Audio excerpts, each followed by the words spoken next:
The following program is rated MAL. It contains strong language and is intended only for mature audiences. Green flag waving for the always exciting Sheldon Hudson. He'll bounce the right rear off the wall in turn 4. Lap 1 for Sheldon Hudson. Quick time!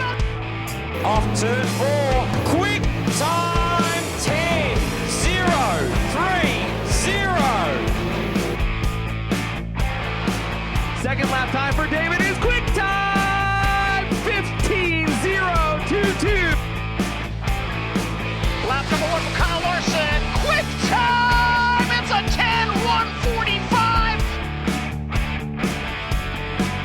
10-145. What is going on, everybody? Welcome to another edition of Quicktime, the podcast. We are once again live on Facebook. Episode number 666. Man, 66 of these damn things we've done so far. It is Nationals week. We're going to share some national stories, talk paint schemes, place our picks, and there's so much more coming on the show. But first things first, let's check in with the crew. Let's start with Brad. Brad, man, how was your week? Week was pretty good. Took the camper over to Knoxville on Saturday, went to the races. Enjoyed the day there in Knoxville. I had to come back Sunday for some things I had to do, but we're heading back Friday. My wife and I are heading back Friday, so looking forward to Friday and the weekend and seeing the Knoxville National Championship. But the 360 Nationals was pretty fun. Definitely. Hot as hell. Hot as hell, that's for sure. Yeah, definitely. I did not watch the 360 Nationals. I know Josh watched it from the comfort of his couch, as he always does each and every week. Couch racer. Heck yeah. Josh, man, what's going on? How was your week? Man, I loved all the racing this weekend. I had 3 TVs going with Ironman, the 360 Nationals, and the Belleville race, which I think we're going to talk about today. But, I mean, all in all, it was a very fun weekend of just sitting on the couch watching racing. Definitely. I did not go out to the racetrack this weekend. I stayed at home, played Animal Crossing on the Nintendo Switch most of the weekend with my daughter. So Hey, that can be a lot of fun, too. it was family time. You cannot take away from family time. So family is the most important thing going on. You So that's what I already did. know they grow like weeds, so enjoy while you can. Because there will be a time where she doesn't want to be with Dad, but don't take it personally. Oh, she's already at that time. So Yeah, it only gets worse from there then. yeah, definitely. So let's roll on to things with the Quicktime Awards. Josh, let's start with you this week. I picked the BC 39 race. The race in general, I thought was one of the greatest races of the week. Watching those, four guys just go head to head and right off the wall. I'm always a big fan of Buddy Kofoy, and I mean, it was a very even race. I mean, nothing was dirty, and it was just all respect from each of the drivers. So it was also kind of neat to see him, kiss the bricks. I don't know how true that really is to. Kyle Larson started that thing, I believe. The little bricks on the wall. I mean, it's a cool little deal that they do. I thought he would actually go out to the track and do that. That's a long ass Is ways it away from where the dirt track is, my friend. Yes, it is. But all in all, I thought the event itself with the draft and with the race and the race before and the main race, it just was a whole lot of fun. It was something you don't see a lot, especially with the race before with the passing, and it knocks you out of the race. But I mean, all in all, I thought it was a great event. I definitely gave it a Quicktime award. What about you, Brad? What is your award for the week? As I'm trying to fly through Facebook here to share out the live feed. Well, one thing I've noticed is recently is some guys that have been fast for a long time but they haven't been winning races, are now finding speed when it's important. We talked about Rico last week on the show.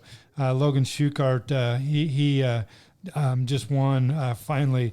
Kyle Larson is now apparently back to COVID Kyle, because during COVID, Kyle won everything. And that's Monday night. This year he's been kind of struggling, and he even admitted it, but COVID Kyle is back. And so I don't really have one person. Shotzi, he got a win up in Rolling Wheels in New Jersey or something. Mm-hmm. So he got second at the Cappy. So I'm giving those 3 guys, they are finding speed at the right time of the year, right before the Knoxville Nationals. So it's kind of a lame pick, but to give it to 3 people, but that's who I'm giving it to. Well, for my award, I'm going to your favorite, the 305 sprint cars. Of at Oski. They were the support class for the front row challenge, and hometown boy Adam Gillian picked up the win. His first win, I believe that's his first win of the year. Yep. his first win on a half mile ever. And it's nice to see that a Nebraska boy goes up there and picks off a win at one of the big events. I know it's a sport class for one of the marquee events on the season, but a win's a win. Did you watch, Brad? Actually, you're going to be surprised at this. I did watch the A feature. We were texting you. You said you went to the bathroom. You went out to mow your lawn. But he earned that race. He led early, got past, and he had to pass the guy back, and he earned that race. So props to Adam for going all the way to Oski and picking up $1,000 payday. And you'll like his comments in Victory Lane. Well, we wish it'd be in a 410. Yeah. But we'll take what we get. Yeah, absolutely. Yeah. I have nothing. You guys, I have nothing against 305s. They're just not my cup of tea. But I'm glad that there was a large Nebraska contingent over there as well. That was pretty cool. There was a little bit of a debate on Facebook about the whole deal. And there was a lot of Nebraska cars, and people were saying, "Well, Iowa has a lot of 305 sprint cars." Well, that might be the case, but they're pro sprints. Yeah. I went and looked at the Iowa State IMCA's point standings for the sprint cars. And half of the guys there are Nebraska guys.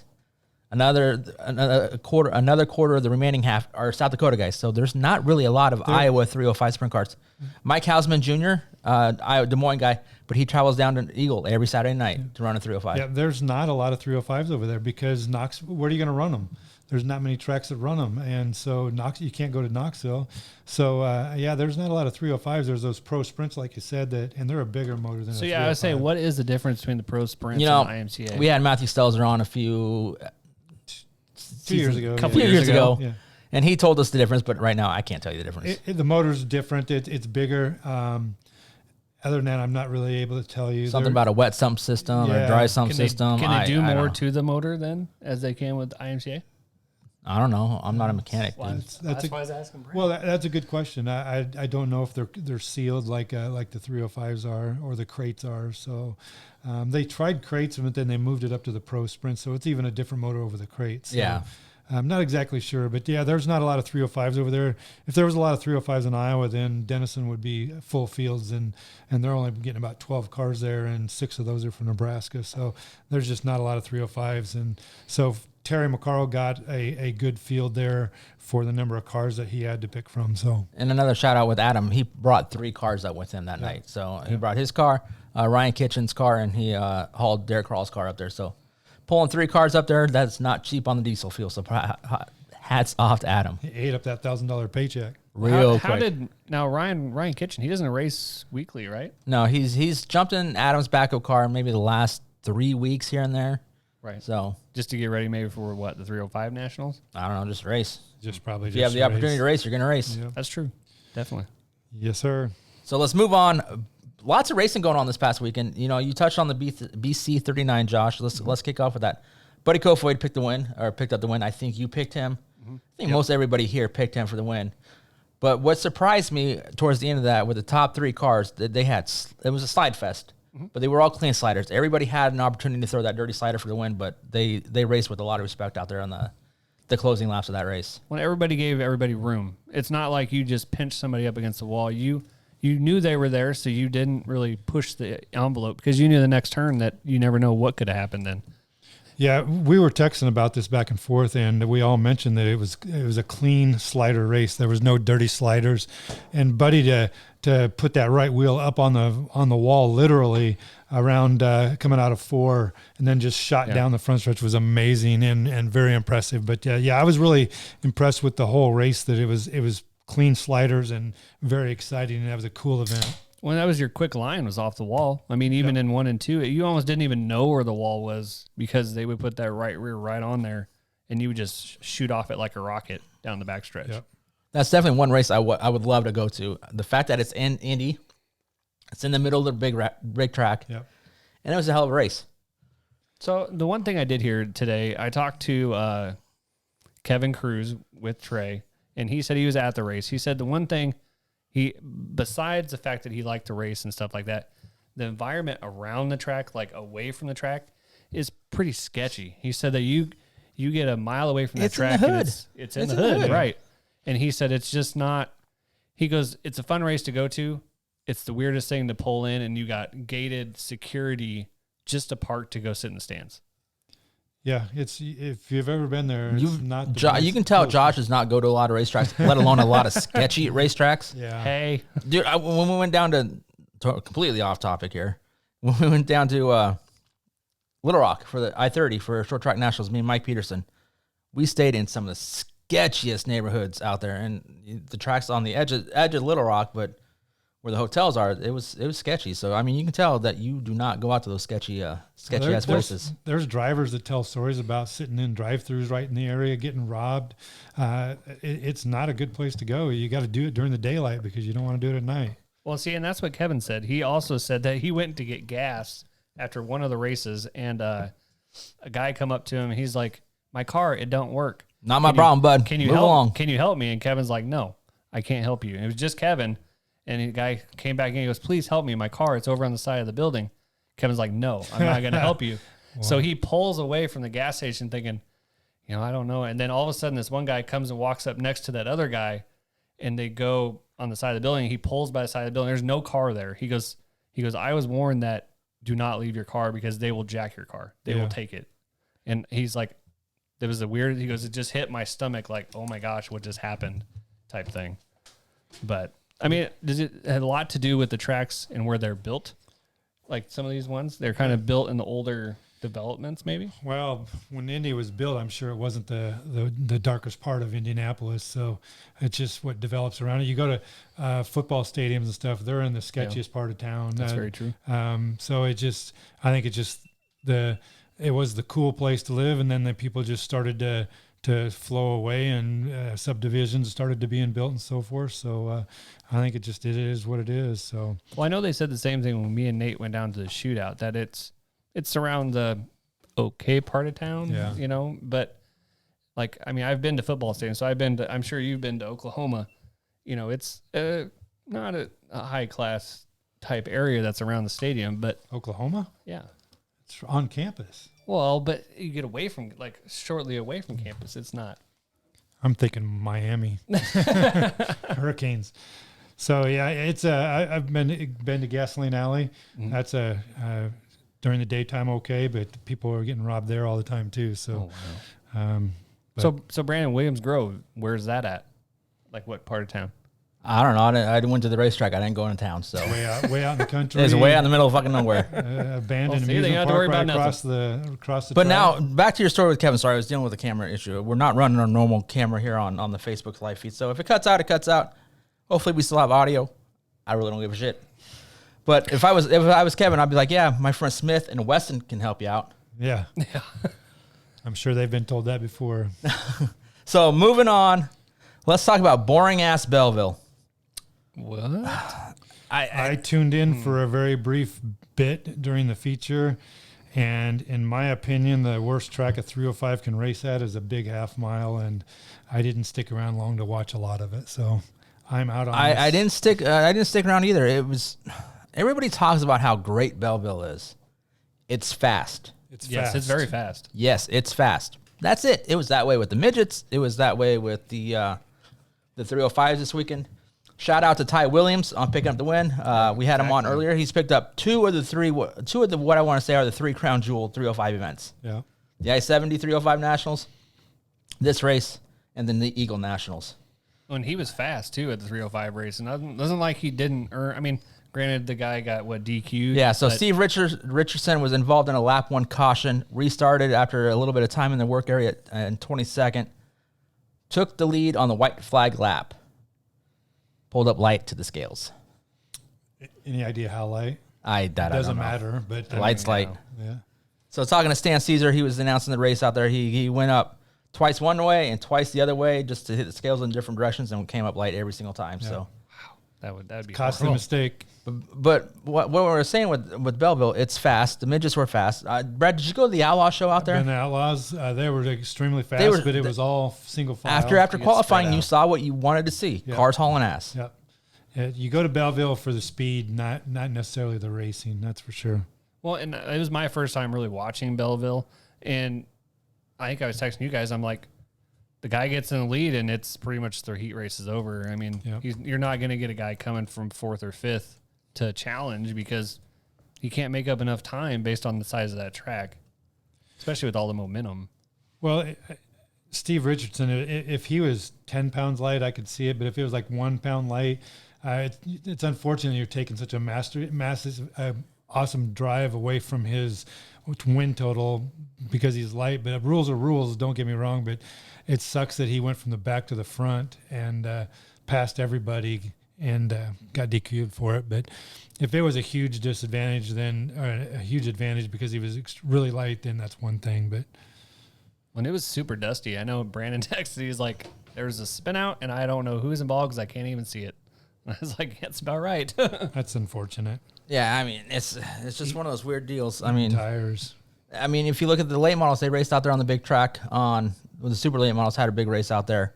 They ran night one on the big track, and it was a dust bowl eating up tires, so they moved to the little track. Little track, yeah. That track out there, it's not what it used to be. It's just too damn big right now. Yeah. For basically every kind of car out there. Just not produce good racing. I mean, the event is great. The prestige of Belleville, of winning at Belleville, is still there, but the racing is follow the leader. It's not exciting. Well, if you prepping the track is an art, and if they're only doing 2 or 3 races a year, it's really hard to perfect your art if you don't get to practice it very often. I mean, the Kaziskis are out there weekly. I praise I-80 all the time, and it's deserving because they rarely miss the track. They know how to prepare their racetrack. The Duncans at Knoxville, they know how to prepare their racetrack. And if you're only doing it 2, 3, 4 times a year, it's really hard to perfect your art if you're not getting to practice it. And so it's easy to have a really dry, slick track, and that seems to be what their problem is, and that leads to bad racing and eating up tires and all that stuff. Well, do they even run a weekly series out of Belleville? No, it's just specials only. It's 3 or 4 races so it's a year. really truly only used a couple times. So, but when you bring up I-80 in Knoxville, like you said, they're great prepped tracks, but you get way more racing action than you do, it seems like, at Belleville, because I never felt like at I-80 that they would get away like that, and it just is what it is. And at Knoxville, we all say the same thing, that they get 1 or 2 laps into the race, and it's kind of spread out by then. But I've never seen it like I did at Belleville. That just blew me away. Yeah, we had JJ Riggins on the show a few weeks back, and he said that after 2 laps, the races is over at Knoxville. I disagree. I've seen a lot of great races at Knoxville, but yeah, the heat races tend to get strung out in a short amount of time, and then it's just follow the leader in the heat races. But once the track gets widened out, you get a top groove, low groove, and a lot of times in the slick in the middle, and it's a great race. So yeah, they got it figured out. The Duncans do. It's just Belleville needs to, I guess, figure it out. Maybe run a weekly series or something. I don't know. Water the damn track. What could you do to the track? You couldn't make it smaller. Well, they did. By making that small track on the inside. So small track almost looks like you're not going to reconfigure Belleville without like that, no. spending millions of dollars. So right. Speaking of the Duncans at Knoxville, the 360 Nationals were this past weekend, and I think we all picked the winner, Aaron Reitzel, taking home the $30K. Did we all pick it? I thought somebody picked Anthony Macri. I did pick Macri. Yeah, I will take that. Fuck off, Josh. I'm a big Macri fan, but I think there were just too many factors against him to win that race. He has raced there only a handful of times. He's in a new car. Knoxville is a humbling track, and very humbling, as one young 15-year-old found out this week. And we'll talk about Brandon that. didn't want to talk about it this week. He's like, I had enough. I think we talk about it, but we might as well talk about it now. Ryan Timms, he's a great kid, young. He's got a lot to learn. But I think, it's just a humbling place to race. And you could be on your game at I-80 and Huset's, but it's a different ball game when you show up at Knoxville, and Ryan Timms proved it. Saturday night in his D feature, he just looked extremely loose. They missed the setup. He couldn't. His car would not stick to the ground. His ass end was skidding all over the track. So he just missed the setup. And then he goes to Oski. And I think another thing with Timms, I don't think he's intimidated or afraid to race anybody. I think what's going on is those 2 races, those 2 events had some top caliber drivers in it. You go to Huset's, they have 5, 6 really good drivers, And so if he starts 5th or 6th, you have a good chance of winning. But here at Knoxville and at the Cappy, he didn't race the Cappy, but at the 360s and then over at Oski, there was some great talent there, and he's just trying to figure things out. He's going to make it, but it's just he's still young and green right now. Josh and I were talking about that a little bit while we were debating. I don't know if we were going to even bring it up on the show today. He goes out and dominates at Jackson, dominates at Houston. That's a weekly show, weekly competition. Nothing against those guys. They can all kick all our asses day in and day out. But when you roll into Knoxville, when you got guys like Schatz, Kyle Larson, Reitzel, Macri, it's a whole different ballgame with that level of competition. And it's going to take time. He needs laps. He's going to learn. He's not a bad racer. No, and I remember back in the day when Lance DeWeese came to Knoxville for the first time, and him tearing up his car in the backstretch, all the way down the backstretch, and all that was left was basically the frame. So, I mean, in a way, he didn't tear anything up, but I think my question I posed to you guys was, is he racing any different because he's now under the spotlight more by being at these events to prove that he belongs there? I don't think so. I think if he was doing that, he goes. If he had any questions about his talents and so forth, Dad wouldn't be racing him on the road all over the country. He's been to Pennsylvania and back, Ohio. He's just green, and it's gonna take some time to learn. I mean, that race up at Houston that he took Henderson out, if he would have waited, in my opinion, if he would have waited till turn 3, he would have made that pass cleanly and won that race. But he got impatient, and he took Henderson out coming out of 2. I think that it's just a matter of seat time, and he's going to get it. Dad's going to get more setup experience, and but it's just going to take seat time, and they'll get it. He's too fast, and I just don't think he's afraid. I don't think he's intimidated. You don't go to Pennsylvania and be intimidated, and you don't race against the best and be intimidated. The kid's a gasser. He just needs more seat time. Well, and I think a good example of what you just said was at the Oskaloosa race. Those guys would come out of turn 2, and you wouldn't pinch the guy. You knew he was there, so you gave him that space. And like Larson would do that, you kept waiting. Oh, Larson, just pass him already. And it's like, no, he's not going to take him out. He's going to do it the right way. I mean, that's what I mean. When you say you don't have to pass him that turn, you could have got him the next turn. You're that fast. Yeah. Why do you need to do it now? He was just impatient and he just wanted to win, damn it. I wanted to win. There it is. Yeah, he just wanted to win. But like I said before, he'll get it. It's just going to take some seat time. All right, besides Tim's, anything else? Hello, Cat. Besides Tim's, did anything else stick out to you with the 360 Nationals? Yeah, the Kyle Larson was not Kyle Larson.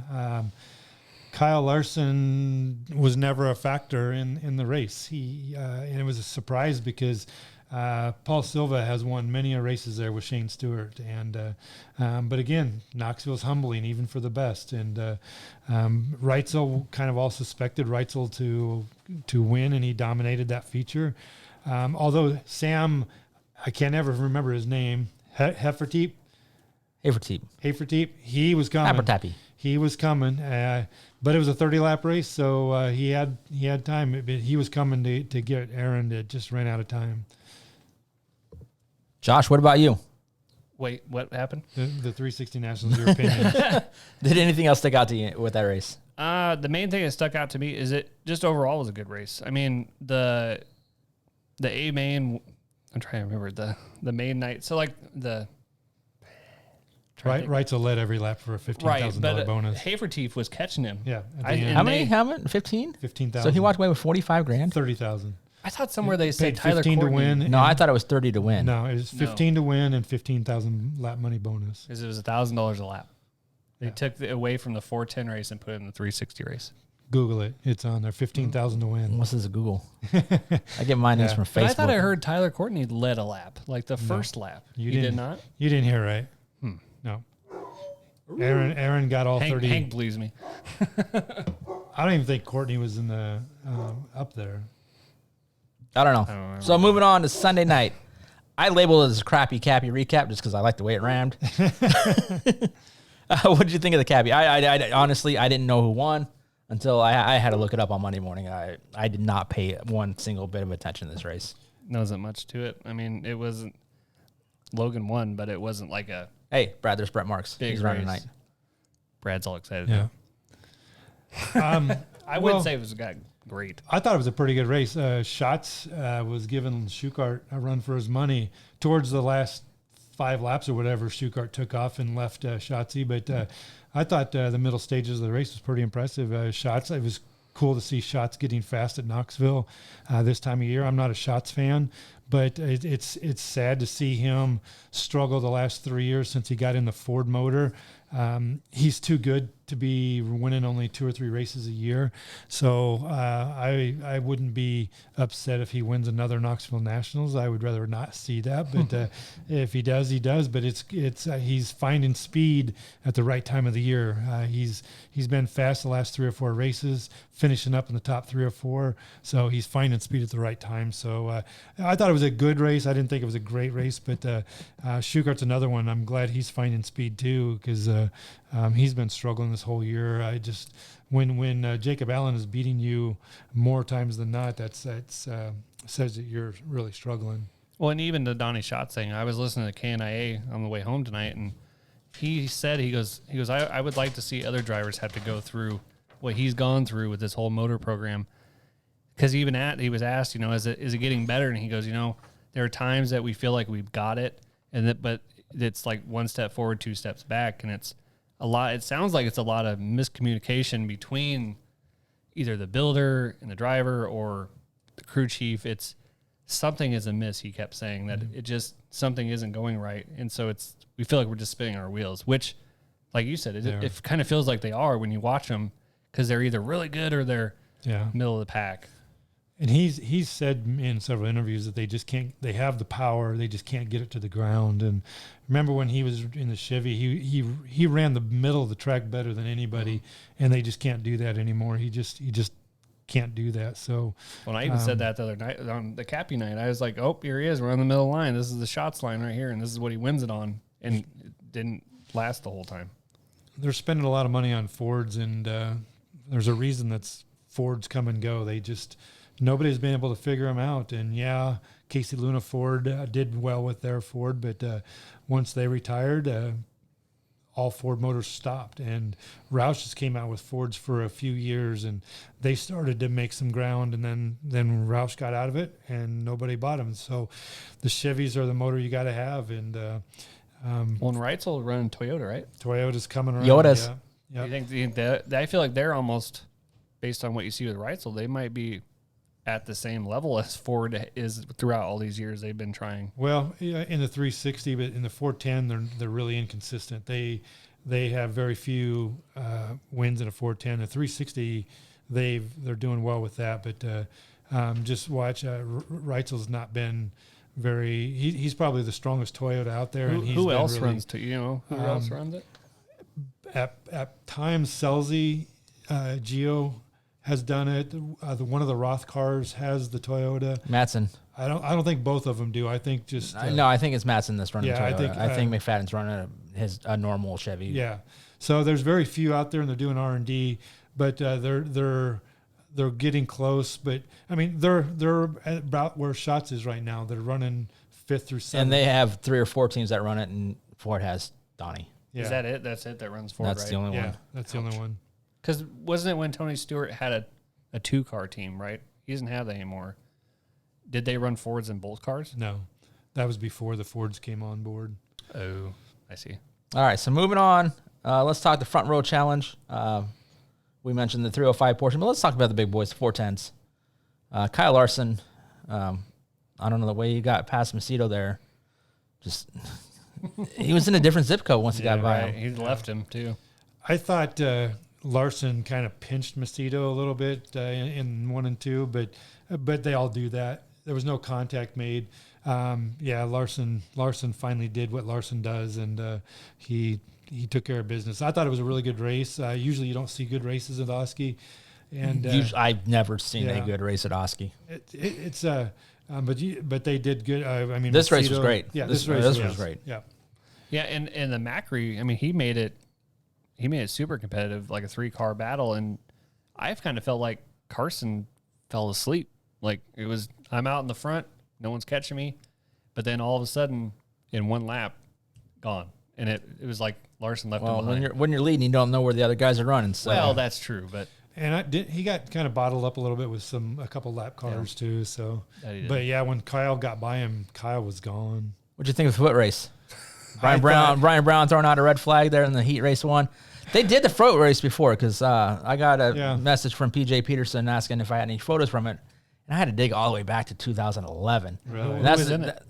It was Gravel, Dobmeyer, and I don't know, some other fucking people.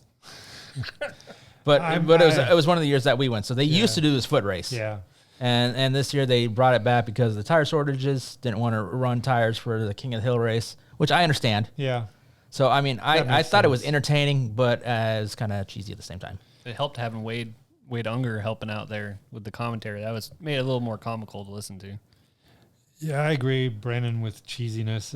I liked it. It was kind of entertaining, but these grown-ass men running 30 Hey. yards to try to see Macedo who looks like was a sprinter. Did he have to go see you for treatment afterwards? Because I mean, that's right up your alley. Yeah. When Brown fell down, Brad's like, I know what's wrong. I don't know how Brown got second in that race. He didn't even cross the damn finish line. No, he didn't. I believe his hand crossed His the hand damn. did? I believe the hand did. Yeah. Did he jump or something? Is that what He dove. He just dove. Oh, he did dove. I thought he fell. No, for he some reason. dove. Like sliding into second. He just dove. Yeah. Then Josh goes, "What if somebody got hurt?" Your dumbass got hurt. I mean, then I mentioned that that's why they don't do softball games anymore at their nationals because was it Madsen broke his leg or broke his ankle or something like that one year?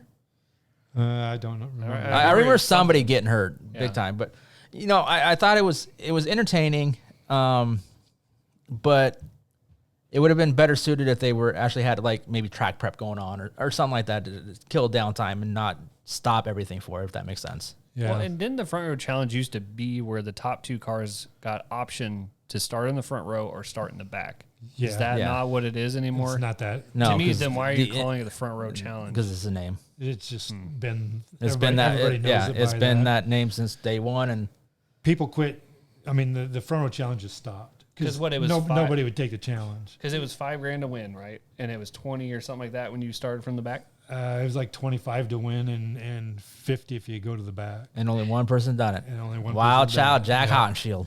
And that was an impressive run. That was badass. But so many of them have had the option up to a certain point, and they all turn it down just because the cars are too even anymore, and the track prep it's got to be spot on. The conditions have got to be just right, and plus you got to catch a couple of yellows, and so nobody does it anymore. There's been some bargaining, like, hey, if I get to 10th, you give me $10,000. If I get to 5th, you give me $15,000 or A little wheeling and whatever. dealing. Yeah. But the insurance company that Insurance prays that company purse says- doesn't like that. Yeah, insurance company says absolutely not. So that's the other thing that Schatz brought up is that he feels that the Nationals, you're never going to see again somebody come from the C or the back of the B to win this because the cars are pretty even and the drivers are just Nobody that more in competitive. the history of the Nationals has came from the back of the B to win it. Yeah. There's only been one guy to come from the B to win it, and that's Schatz. What about Wolfgang? I thought he did one year. You didn't win it? He's done the alphabet. There's The the alphabet eight has been car. like the coming from the D, D to and, C and, to and the those B are to the always A. fun to watch.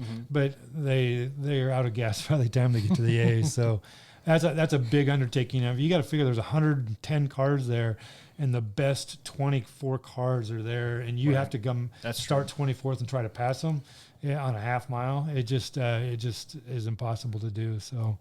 Yeah, it's just those front row challenges are pretty much history. Yeah, so they kind of are. What are your thoughts about bringing back the Ultimate Challenge with the USAC guys? Well, there's a reason it's not there, and that's because you just didn't get a lot of car support, and the people. And I have an idea for that. I don't know if it'll work. Don't really care. I'm not really a fan of the Cappy on Sunday nights at Knoxville. I mean, it's a great tune-up. I would like to see something like the Silver Crown cars out there on a Sunday night. Run your wingless sprint cars at Oski. Get rid of the front row challenge, and then have a midget race somewhere in the area. Like Osceola, Iowa has Cedar Creek Speedway, I think it's called. It's a smaller one. It's 45 minutes outside of Knoxville. But bring the USAC guys in there, but have all three divisions. I don't know if it would bring cars. I don't know, but I think it'd be kind of cool. That way, you come in there, you get to see the 360 Nationals. You get to see all 3 divisions of the USAC guys, and then wrap up the week with the 410s. I agree with you that it would be cool, but there's a reason that's not happening.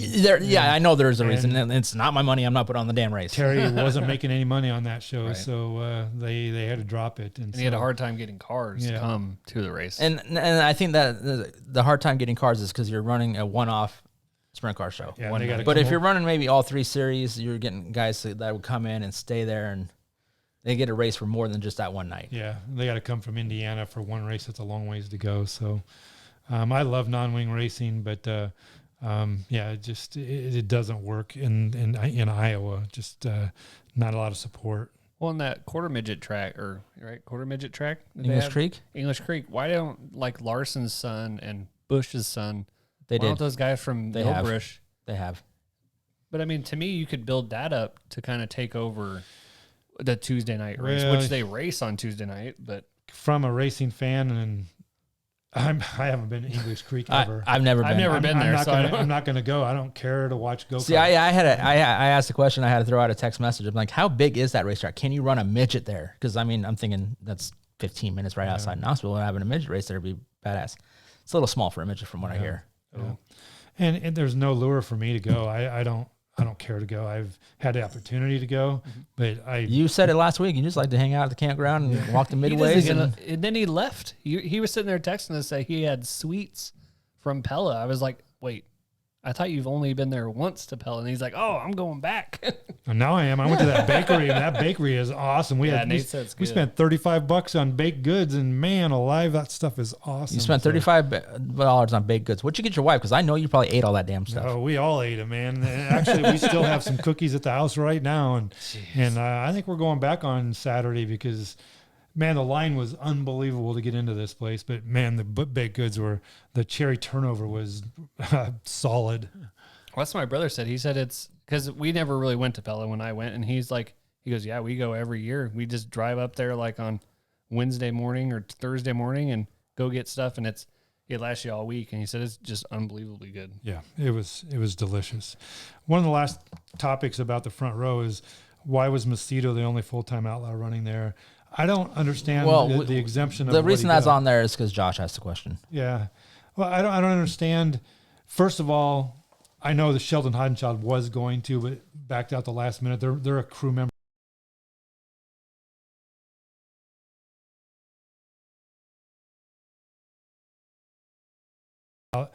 So I don't know. I mean, what's the exemption? It's 48 hours. Race and I think and just ask permission. Yeah, for that race, get permission from the Outlaws to do it. And Macedo clearly did not have his Knoxville car. The wing was all dented up. It was an older car, and so if they tore it up, it wasn't going to be detrimental to their Knoxville Nationals. So yeah, I don't know why Macedo was the only outlaw running, but they still had a pretty solid field of cars. There's always been a handful of guys, outlaw guys that run that. I mean, I've seen Sweet running a couple times. Yeah. Shots, I believe, only ran it once, maybe twice. So I mean, you don't get the 10 to 15 outlaws out there running that race. Not anymore. Well, I'm surprised you don't make it as an ASCS race. They did that. And it still didn't work? Nobody showed up. Nobody showed up. Seriously, half the stands are empty when the ACS shows up. Yeah, they want 410s. They want big boys. Yep. Well, maybe the All-Stars. Why don't you get the All-Stars to come out? Well, you're paying a lot of money to have the same 30 cars show up that were there Saturday or Monday. That's true. I mean, it had a good crowd as far as they do. Attendance. I was pretty shocked at how I think packed it was. with Terry, you're going to get 35 cars there, whether you have the All-Stars there or not. And plus, most of the All-Stars are going to be at the Knoxville Nationals, so you're saving yourself whatever their sanction fee is, and they're still going to show up. So yeah, I wouldn't do it either. It felt like Knoxville with Tony Bacco and doing the call. Like I thought I was at Knoxville listening to it. Didn't look like Knoxville on the racetrack. That's for damn sure. All right, let's take a quick break, guys. We'll be back. Wrap things up here with Little Nationals talk. Hello, and welcome to the Amazing Pizza Machine, Omaha's award-winning play and buffet experience. With over 60,000 square feet of indoor food and fun. First, feast your eyes on this. Our amazing buffet is packed full of delicious choices and is super convenient for families, groups, and folks of all ages. Yes, pizza is our middle name, but our unlimited buffet has so much more. And for the 21 and older club, we serve beer and wine available by the glass. Our amazing arcade is one of the largest in the Midwest and is something for all ages, with over 170 of the latest and greatest video and arcade games, as well as rides and attractions. Voted Omaha's best family entertainment center and best place for birthday parties, the Amazing Pizza Machine is the perfect destination for any celebration, and we hope to see you soon. Get your tickets now for the biggest races of the year at Knoxville Raceway. It all begins with 4 straight nights of sprint car racing action. Thursday, August 4th through Sunday, August 7th, it's the 32nd Annual 360 Knoxville Nationals presented by Great Southern Bank. And then on Sunday night, August 7th, it's the Extreme powered by Mediacom Capitani Classic presented by Great Southern Bank. And it all leads into the 61st Knox Energy Drink Knoxville Nationals presented by Casey's. Get your tickets online now at KnoxvilleRaceway.com. Join Stars photographer BA and Off-Ice official Gene Cotter for Thunderstruck, the unofficial Lincoln Stars podcast, where we talk with your favorite Lincoln Stars players, coaches, and alumni. Oh, it was a great night, yeah. Beat them in their own rink just before the buzzer. It was something special for sure. I don't want to call it a surprise because I knew that there was a great, rich history for hockey here in Lincoln, but I was really happy to see the fans come back in droves and be such a great supporter for us. I might have to throw my roommate under the bus. Uh-oh. I think Sato doesn't have the best tape jobs. He actually just spray painted all his sticks white on the bottom of them. I think he's copying some NHLer he's looking up to, but I don't know. I think it's dusty. I think a lot of guys think it's sick, though. To let them in penalty minutes back before they handed out those little 10-minute wussy misconducts on everything with 265. Thunderstruck the podcast all season long right here on the Anchor app or wherever you find your favorite podcast. You've been thunderstruck! Hey guys, Dan Taylor with Tailored Computers and Repair. I've been talking about a hard drive upgrade on the podcast for quite a long time, and here's a little more detail behind it. Older laptops, older computers, maybe 4 or 5 years old, the hard drives that came with them just simply were not built for Windows 10. A new hard drive from Tailored Computers and Repair will breathe brand new life into your laptop and computer. Not only will it make it faster, but it will make your laptop battery last longer, and it will run cooler, which will also help the battery last a lot longer. Not only does your computer or laptop get even faster, but all of your files, settings, pictures, everything is exactly where you left it. Within about a day, maybe 2 days, you're going to get your same computer back, but it's going to run faster, cooler, and the battery's going to last longer on laptops. Give me a call today, 402-659-5641. Find out what a hard drive upgrade can do for your computer and get some valuable time back. This is the Dump and Chase podcast. We're trying to model ourselves after what you guys have done a little bit. Voice of the Phantoms and friend of the show, Mr. Matt Lipsack. I am along for the ride and perhaps provide some modicum of adult supervision here, although really that's a lost cause at this point. We welcome back Phantoms president Andrew Goldman. It went smoother than it did with Matt. I want that added. I want that added. What are you shaking your head now for? I'm agreeing with you because he has absolutely killed us this year. Well, so far, finger guns has meant Sam shut up. So yeah, that's not helping. I'm trying to process. Okay. Check out the Dump and Chase podcast every Wednesday on Western Reserve Radio, YouTube, or wherever you listen to your favorite podcasts. Listen, that was frightening. I would like to take a minute to tell you about a company that I've used countless times, Crawford Plumbing. It was founded back in 2004 by my good friend Pat Crawford. Pat's experience, attention to detail, and hard work ethic is what holds him apart from his competitors. Pat specializes in service work and remodel projects for the Lincoln and Hickman areas. Pat is always my first call when something in my house isn't working from a plumbing standpoint, and he is always willing to take my text or call any time of the day. So if you need some plumbing help, make sure to call Pat with Crawford Plumbing today at 402-525-8599. Or you can find him on Facebook at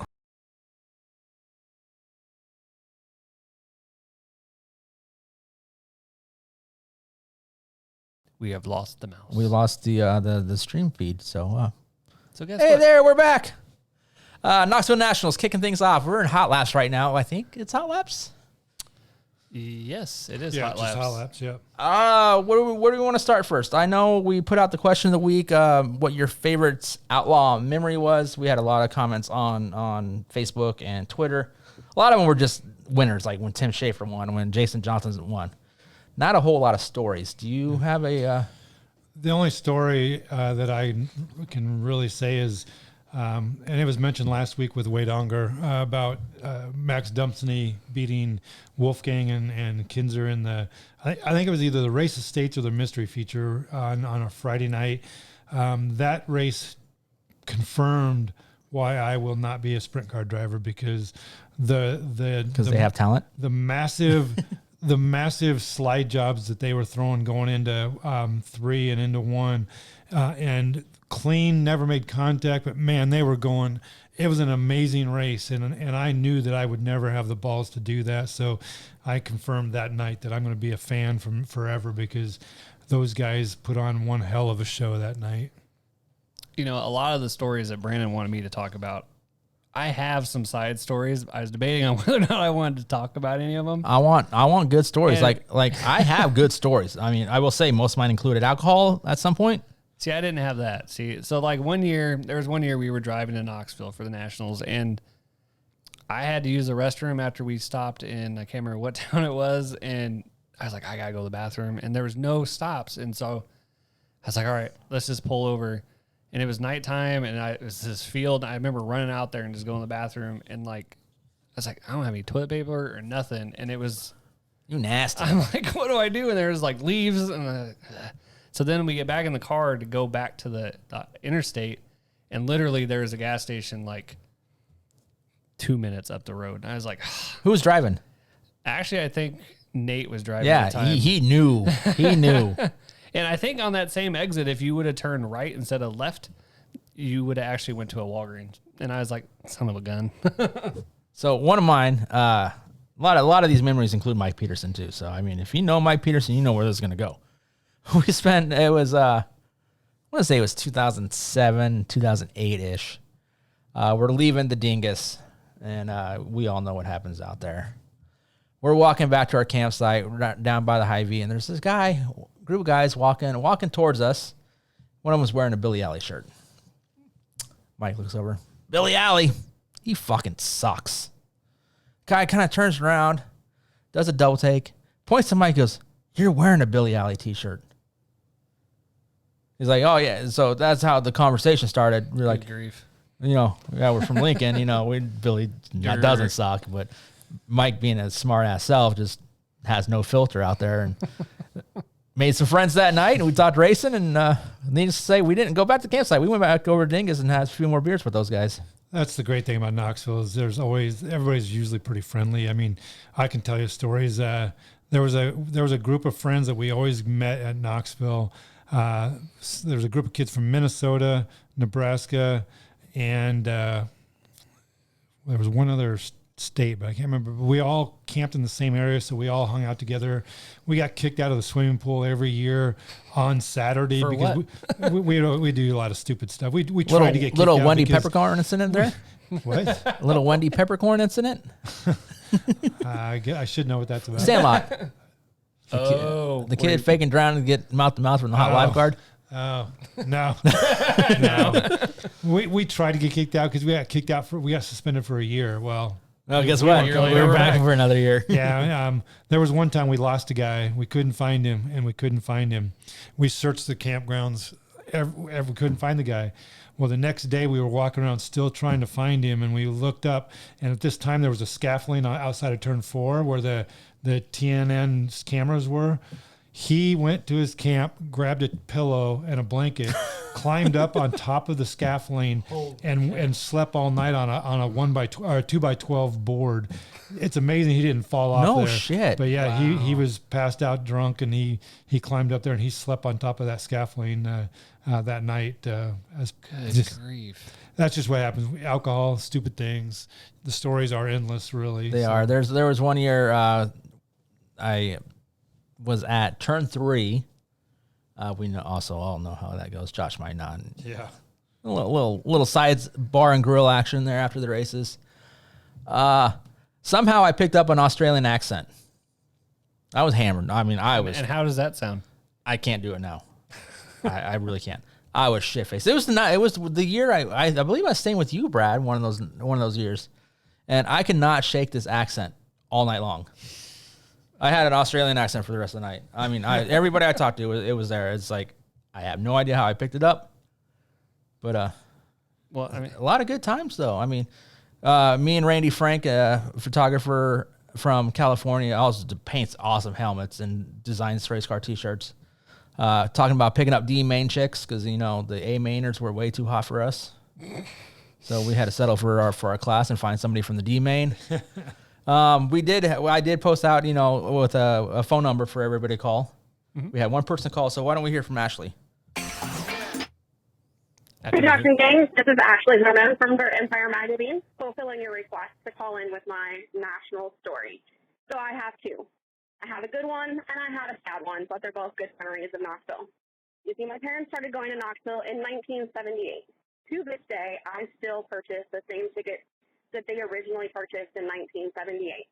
They have been our seats, and the people I sit around with at Knoxville in our seats have been there for well over a decade and have watched me grow and help raise me. In fact, Knoxville Raceway has helped raise me in many ways. So my dad and my mom were weekend regulars. They came every weekend. My dad worked their shift at Farmall so many times. My mom would drive while he slept on the way back home to the Quad Cities, about 2.5 hours, 3 hours from Knoxville. In that time, my dad amassed a lot of great friends, including Ralph Capitani, Todd Clark, Jim Roush, and of course, people that I call my God family, like Christy Woodruff and Jack Woodruff and the Devers, Tim Deaver and Dennis Deaver and Greg Deaver. So when my dad passed away in September 12th of 2003, it actually happened to be the same year that one of his friends we also lost. His name was Keith Hutton. I'm sure everybody knows the story about losing Keith on August 12th, 2003, 1 month exactly before my dad passed away. I was 17 years old, and on Sunday mornings before we went home from Knoxville, we would sit and eat breakfast with Keith, Jenny, and everybody from the racetrack before we made our trek back to Illinois. When I was 16 years old, I had the opportunity to go to Australia as a student foreign exchange student. And if you're a racetrack fan, especially a Knoxville fan, of course you want to go to Australia, right? It was Jenny and Keith who convinced my dad that it was okay for him to let his only daughter at 16 years old go halfway across the world on her own as a student exchange. Thank God for them, right? Ironically, the week after Keith passed away, my dad, who was only in his 50s at the time, shared with me all of the details that he would want if something were to happen to him that tragically happened to Keith and cut his life too short. I was 17. I brushed it all off. I didn't think much about it. In that time, I just kind of never, put it all together. I just kept it in the back of my head, things that he would want to wear, people he'd want to be his pallbearers, where all the important paperwork were. Things at 17 years old, you're just like, whatever, I'm never going to need this information.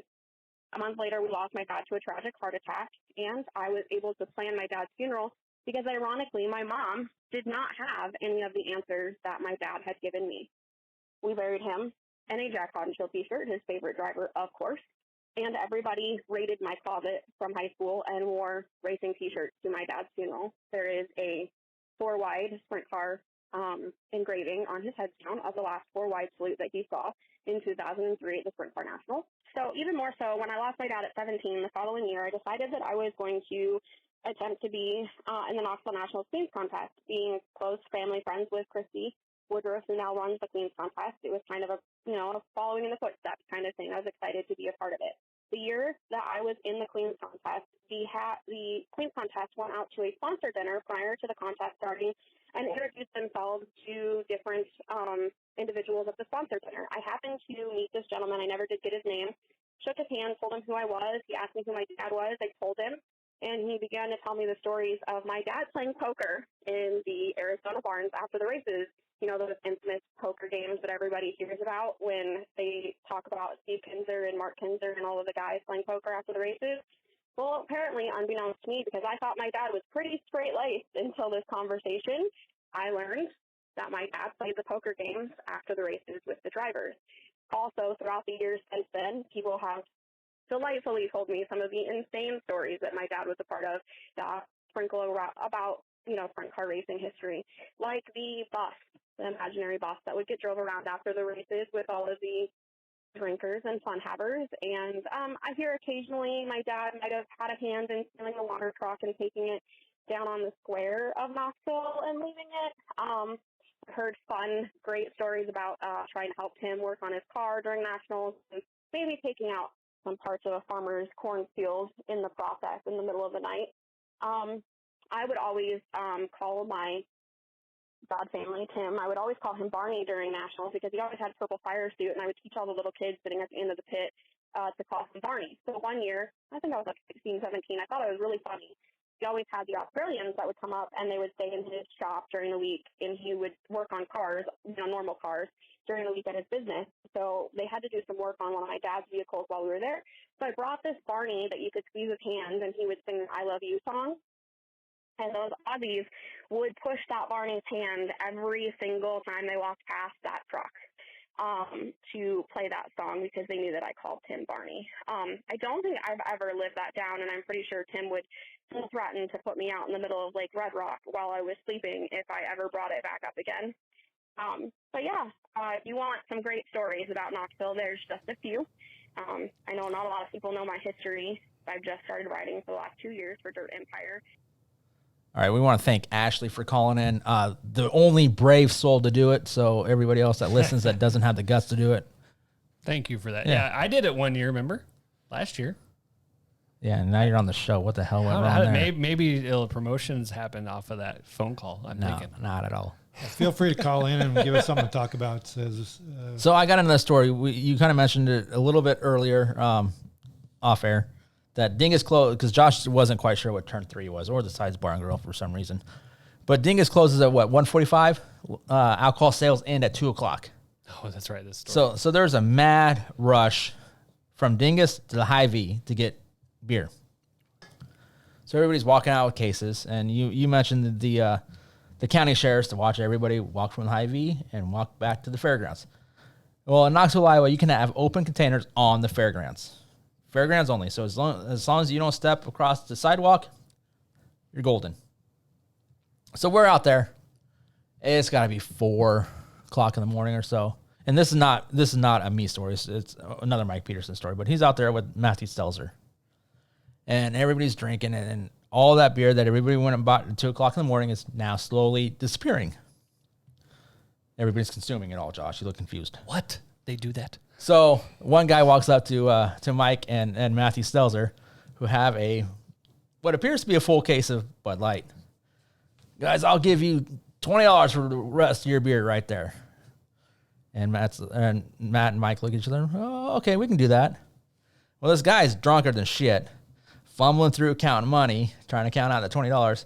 Meanwhile, Mike Peterson is taking cans of that Bud Light, pulling it out of his case and handing it off to another buddy. That what appeared to be a full case of beer, now turns into about 4 beers left. So the guy paid $20 for 4 beers. About the same he paid at the racetrack, really. But I mean, hats off to Mike for being sober enough to take advantage of that situation, because I probably would have done the same thing. Yeah, I mean, like one story that I remember was one of my first or second year I was there. I had bought one of the Sammy Swindell hats, the hats with the wings, right? And me and Nate are sitting in the backstretch, and it starts downpouring, and they're like, "Well, we're trying to have the race, the stands clear." Me and Nate are the only guys sitting in the stands, and I got this hat on, and Nate's like, "Well, maybe it'll stop raining." I'm like, "Yeah, it'll stop raining. It's gotta, And then not thinking anything of it, and then all of a sudden you hear thunder, and you're going, "Okay." Still not thinking anything of it. And Nate's looking at me like, is he going to understand what's going to happen? And I was like, not thinking. And then all of a sudden lightning struck. Josh doesn't think. Lightning struck over by the front stretch. And I'm like, huh. And Nate's like, you do know you have one of those wing hats on that has metal right on your head. And I'm like, all right, we need to leave. And so it was Brad super fast downstairs. This explains it all. Maybe I got hit with lightning that day. It explains it all right there, folks. I think it's because I had Now we know why Josh is the way Josh is. Maybe it's because I had a Sammy hat on. It was too bad for the lightning to hit it. Well, that's why you didn't get hit. Oh, too fast, Sammy car.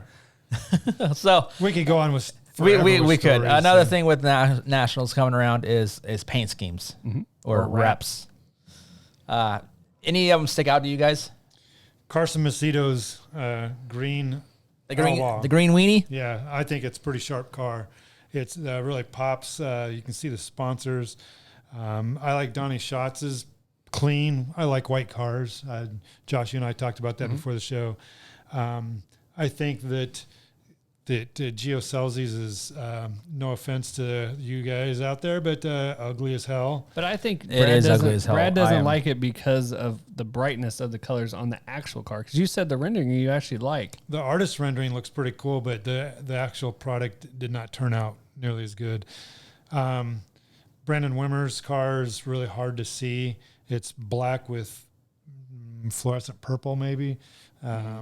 It's like it's hard to see. A metallic, like a luster metallic. Kind of like Sheldon Hoddenschild's car. It's pretty sharp. But other than that, the Swindell Speed Lab one is okay. I like the Speed Lab car. I like Carson Macedo's the best. I like Kevin's car, the Swindell car. It's, I don't know. I like the color scheme, the white with the blue and the pink. It looks really good. I like that a lot. So do you guys like it how people, during nationals bring cars like that, like specialty cars? Because I've gotten asked for like the 305 nationals to do specialty cars. And, the hard part about that is you're given a month to do it or less. And you got to pay, let's say $800 to $1,000 to maybe win $500 or that. Is it truly worth it? I mean, I understand it for the Knoxville Nationals for sponsors and stuff like that. Yeah, for sponsors. I think if sponsors are going to step up and want to do something different, I mean, put that bill on the sponsorship. It shouldn't come out of your pocket. Yeah, I mean, to me, you have somebody sponsor that part of it, and we don't sponsor something like that only because everybody would want us to do it then. Yeah, I think it's a great talking point. It gives people stuff to talk about leading up to the race. So I'm all for it. Yeah, I get the expense of it. But if a sponsor wants to promote their product a special way, absolutely. And there's been some really, really cool paint schemes over the years. But this year, I think that Macedo and Schatzi have the nicest ones. I really like Buddy Kofoid's, the white 11 car. That's a pretty sharp one as well. Isn't that his normal one, though? No, it was different? Okay. It was black. Yeah, it was different. It had a white body. I think the other one had a black body. Yeah. And then Cole Macedo's is pretty sharp. I thought Cole's is pretty cool. I mean, it kind of mimics his brother's, but at the same time, it gives its own little flair to it. Right. Well, I like the idea of doing it. I think it's kind of cool and gets people talking and just builds the excitement of the event. Well, I always remember Steve Kinzer had a Hulk car. I always thought that was cool because he had a reflective on it, and the Hulk car was an Eagle Raceway exclusive. Yeah. Was it really? Only ran at Eagle. I got a picture of it of it glowing. It's pretty sweet. Because we did Johnny Herrera when he did. Wait, you got a picture, Brad? You were taking pictures back then? I snuck a camera in. But like Johnny Herrera one year did the yellow with the starburst thing, and I always thought that was pretty cool. I mean, we use vinyls we don't usually use every day just to try something different, and we were given free reign. That Herrera car was not cool. I know which one. Are you talking about the yellow one or the black one? I did not like that yellow one. Jeez, Debbie Downer over here. I'm just saying. Well, there was one car I really liked that I lettered. It was Kenny Lang. We spent 4 to 5 hours putting scallops on it, and literally he tore the car up in hot laps. And it's like, thank God in 2 laps someone got a picture of it. It was like, oh.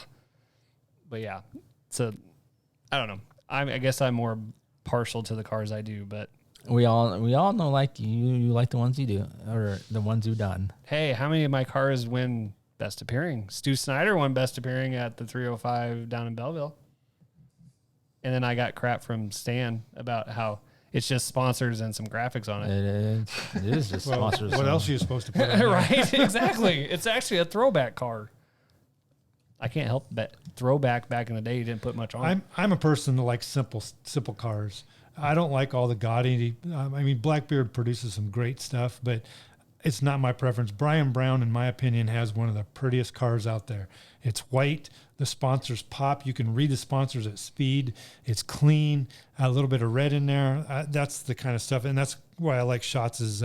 Josh, you said you like Schatz's too. I do like Schatz. It's clean. It's simple. But yet there's, I think it's a pretty sharp looking car. Well, I like Birch's car. I mean, the Team Jack car, in all honesty, it is the repeat, just flipping the colors to white to be like the white midget was. But one thing I always thought that it's cool that Birch does that no one else does is his numbers alone are reflective. So the only thing that glows on his car... That should be banned. Every photographer thinks it should be banned. But it looks cool. I mean, when he's coming down the straightaway in these lights that you see, I even saw it when we were watching him do hot laps. It shows up, and it's pretty neat to see. All right, let's talk picks. Oh, boy. Who's going first? Let's do Rookie of the Year first. That way we don't I don't even start know with- who's a rookie. You're the one who put Rookie of the Year picks. Yeah, because Josh sent a text message. I'm like, let's do picks I'll with start. rookies of the year. I got Buddy Kofoy for Rookie of the Year. That's who I got. That's a tough decision here. I guess that's how I'm taking too, because that's... no, you know what? Fuck that. I'm taking Cole Macedo. He's my one of those picks. I really like Cole. I've never met the guy, but what he's doing over in Ohio, they do with the Linder clan. I really like Cole Macedo. So if Buddy doesn't win it, I want Cole to do it. Yeah, Rookie of the Year, I'm taking Cole Macedo. Who are you taking tonight? For the pick to win? Yeah, pick to win tonight. Thursday night. I got Donnie Schatz. Or Wednesday night. I got Schatz too. I think you're going to be hard pressed not to beat Schatz tonight. But right, I also picked Gio too. I mean, Gravel could probably do it. Gravel's always fast in Marks. So I think it's going to be Schatz, Gravel, and Marks in the top three. I'm surprised Brad didn't pick Marks as the winner over Schatz. I just like Schatz what he's doing the last couple of days, last couple of races. So who's your guys' dark horse for tonight? Mine's Don Drow Jr. Got to go with What do you classify as a dark horse? That's a really dark horse. Hey, this guy had the quickest time for how many years? And how many wins did that produce? Well, not Quick very- time does a not, lot track on records weekly. does not produce wins. Hey, I I understand. don't know that. who my dark horse would be on tonight's race. No clue. We are I'm not picking a silent. dark horse because Yeah, I'm not either.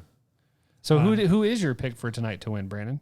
You didn't really. I mean, you kind of said some names, but you didn't really. Yeah, you didn't mention a name. You didn't actually say a name. I'll take Gravel. Fuck it. Okay. He's like, hold Okay. on, I gotta think. For argument's sake, I'll take Marks then. So Marks, Schatz, and Gravel. Yep. There you go. All right, Thursday night.